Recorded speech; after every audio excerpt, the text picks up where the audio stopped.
करता आमची खरंच मैत्री झाली. म्हणजे असं फक्त त्या सीन पुरती किंवा आता इंटरव्ह्यू पुरतं नाहीये, आम्ही खरंच एकत्र आहोत आणि असे आमचा ग्रुप आहे. मला काय जाऊ दे, आपल्याला काय फार तर फार किती 10-15 पाऊंड, चल डोक्यावरून पाणी 10 पाऊंड. मला अच्छा, तर समोर एक इसम बसले होते अतिशय आयटीत, म्हणजे जवळपास तो मोदींचा कोणतरी लागतो असे बसले होते. मी खूपसा जसा मी आहे त्यातल्या काही काही शेड्स भूषण मध्ये आहेत. म्हणजे त्या फनच्या आहेत, त्या काही काही ह्युमर काढण्याच्या आहेत. हॅलो, मी अदिती इट्स मज्जामध्ये तुम्हा सगळ्यांचं स्वागत. कन्नी हा चित्रपट मकर संक्रांतीच्या शुभ मुहूर्तावर या चित्रपटाचा पोस्टर लॉन्च झालेला आहे आणि ही धम्माल टीम माझ्यासोबत आहे. शुभंकर, वल्लरी आणि ऋषी, कसे आहात? खूप जबरदस्त. तू काय म्हणते, तू कशी? आणि सगळ्यांना मकर संक्रांतीच्या खूप खूप शुभेच्छा.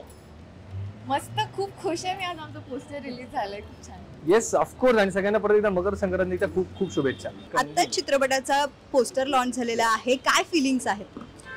मी ना कधीपासून थांबलो होतो या फिल्मसाठी, कारण की खूप लोकांना प्रश्न होते. आम्ही ना एकत्र खूप फिरतो, आम्ही एकत्र, आमची खूप बॉन्डिंग लोकांसमोर दिसते आणि आम्ही पिक्चरबद्दल नेहमी पोस्ट करायचो, आमच्या आउटिंगबद्दल पोस्ट करायचो. तर फायनली आम्हाला पिक्चर प्रमोट करायला मिळतोय, तो पिक्चर लोकांसमोर येणार आहे. तर ह्या बाबतीतली एक्साइटमेंट माझी खूप आहे, कारण की आम्ही जी मजा केली ना फिल्ममध्ये ती लोकांनी ताबडतोब बघितली पाहिजे. 2024 हे वर्ष तुझ्यासाठी काय म्हणावं? या वर्षाला नाव काय देशील? ह्या वर्षाला नाव तर मला तर मी ते जिंक्स करत नाहीये. तू खूप चांगलं जसं आहे तसं नेहमी जाऊ दे. आणि हे वर्ष आय गेस फक्त माझ्यासाठीच नाही, सगळ्यांसाठीच, मराठी इंडस्ट्रीसाठी खूप चांगलं जावं, कारण की खूप गरजेची आपली मराठी इंडस्ट्री पुढे जाण्यासाठी. आणि सगळे फिल्म्स थिएटरमध्ये रिलीज होत आहेत, लोक चांगला प्रतिसाद देत आहेत, ह्याच्यापेक्षा जास्त चांगली गोष्ट नाही आहे ॲज अन इंडस्ट्री. वल्लरी, या सगळ्यांसोबत काम करण्याचा अनुभव कसा होता? आणि अजिंक्य असेल किंवा ऋता असेल, या सगळ्यांसोबत काम करण्याचा खूप छान होता. मी यांना लुकटेसला भेटली आणि तेव्हाच आमची सगळ्यांची मैत्री झाली. आणि अजिंक्य बरोबर फारसे माझे काही सीन्स किंवा असं काही ग्रेट नव्हतं, जास्त ऋता बरोबर आणि या दोघांबरोबर होतं. सो मी मगाशी म्हटलं तसं आम्ही एकत्र फिरत होतो, मजा करतो, आमची खरंच मैत्री झाली. म्हणजे असं फक्त त्या सीन पुरती किंवा आता इंटरव्ह्यू पुरतं नाहीये, आम्ही खरंच एकत्र आहोत आणि असे आमचा ग्रुप आहे, आम्ही फिरतो, मजा करतो, खरंच मैत्री झाली. ऋषी, या 5 जणांमध्ये सगळ्यात जास्त गोड कोण बोलतं तुझ्याशी? जो गोड नाहीये पण गोड बोलतो. जो गोड नाहीये पण गोड बोलतो. वल्लरी. मी गोड आहे आणि मी गोड बोलते. वल्लरी पण खूप गोड आहे, सगळेच जण गोड आहे. असं कोणीच नाही आमच्या ग्रुप मध्ये की जे गोड नाहीये पण गोड बोलतो.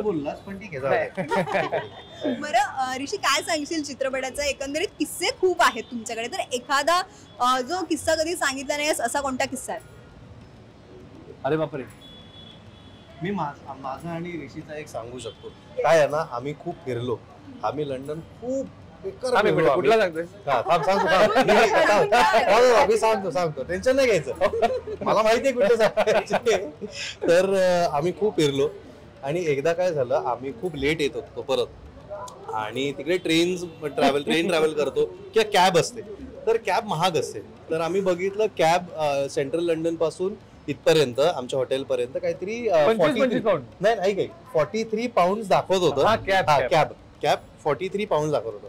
मी म्हटलं 4300 रुपये, मी म्हटलं कॅबला द्यायचे, त्यापेक्षा आपण ट्रेनने जाऊ, ट्रेनने काय नॉर्मल होतात, फार होत नाही.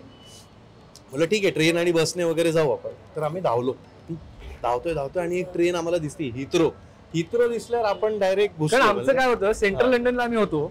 सेंट्रल लंडनला आम्ही पार्टी करून साधारणतः पहाटेचे 5:45 वाजले होते आणि आम्हाला यायचं होतं हिथ्रोला. हिथ्रो म्हणजे साधारणतः आम्ही आता कसं सांगू तुम्हाला, बोरिवली दादर खूपच लांबचं नातं आहे. आणि त्यामुळे आम्ही हिथ्रो दिसलं की आम्ही ट्रेनमध्ये बसायचो. आणि ती डायरेक्ट ट्रेन आहे, ओके, डायरेक्ट ट्रेन आहे. आणि आम्ही धावलो आणि तिकडे टॅप करतात, आपण कार्ड वगैरे टॅप करतो, आपण कुठे पैसे वगैरे देत नाही. तर आम्ही टॅप केलं, दोघे बरोबर आतमध्ये गेलो आणि जवळपास विमान असेल ना, विमानात केवढी शांतता, सीट्स मस्त, लेदर सीट्स वगैरे हे ते. आणि मी याला म्हणालो, ऋषी हे जरा काहीतरी ना वेगळं दिसतंय. म्हटलं ह्याचं, तो म्हणाला की तिकीट जास्त असेल. म्हटलं तरी किती असेल रे? मला काय जाऊ दे, आपल्याला काय फार तर फार किती 10-15 पाऊंड, चल डोक्यावरून पाणी 10 पाऊंड. मला अच्छा, तर समोर एक इसम बसले होते अतिशय आयटीत, जवळपास तो मोदींचा कोणतरी लागतो असे बसले होते. की कोणतरी आहे. आता त्यांना मी विचारलं की sir, how much is the ticket for this train? तो म्हणाला 25 पाऊंड.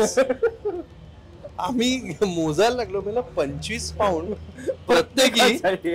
मला 50 पाऊंड ट्रेनचं झाले फक्त त्याच्या पुढे आपल्याला कॅब, त्याच्या पुढे आपल्याला बस करायची ज्याचे 5-5 पाऊंड एक्स्ट्रा.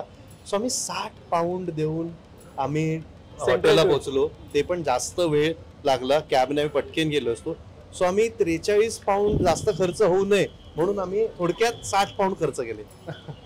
म्हणजे असं उगाच वाटलं का उगाच आपण फिरायला आलोय तिकडे? नाही नाही, नाही. असं नाही वाटलं एवढ्या नाही. पण असं नाही वाटलं की उगाच फिरायला. उगाच कधीच नाही. आपल्याला तिकडे काय झालं होतं की तिकडे आम्ही कुबेर असे झालो होतो. आम्हाला वाटत होतं की कार्ड फक्त ते टुटू होणं, बँकेत काही होत नाही असं आम्हाला तिकडे वाटत होतं.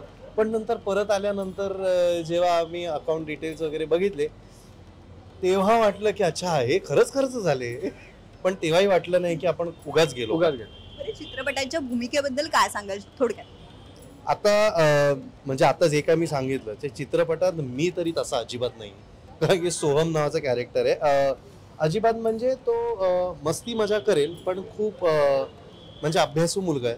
आपला करिअर ओरिएंटेड कम्प्लिटली मुलगा आहे आणि सतत आपल्या करिअर विषयी किंवा आपल्या कामाविषयी विचार करणारा मुलगा आहे. थोडा शाय आहे आणि मित्रांशिवाय त्याचं काहीच नाही. म्हणजे मित्र म्हटलं की तेच सगळे आहेत त्याच्यासाठी. तर मित्रांसाठी खूप कॉम्प्रोमाइजेस, खूप डिसिजन्स वेगळे घेतो. कुठले डिसिजन्स घेतो हे तर सोहमला चित्रपटगृहात जाऊन बघितल्यावरच काय. वल्लरी काय सांगाल?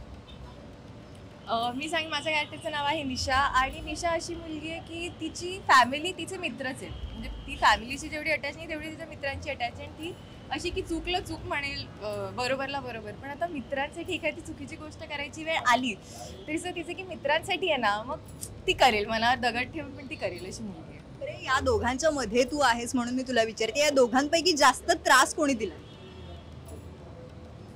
सर अरे त्याला काय अर्थ. ऍक्च्युली ऋषी पण तू उगाच हा, बदनाम म्हणजे होतो. मी- नाही, ऋषीने नाही. पण इक्वली त्रास नाही दिलेला वल्लरी, आहे. come on. दोघंही. काय सांगशील एक भूमिकेबद्दल? ओके, माझ्या कॅरेक्टरचं नाव भूषण आहे. आणि जसं मी म्हटलं तसं की मी खूपसा जसा मी आहे त्यातल्या काही शेड्स भूषणमध्ये आहेत. म्हणजे त्या फनच्या आहेत, त्या काही ह्युमर काढण्याच्या आहेत.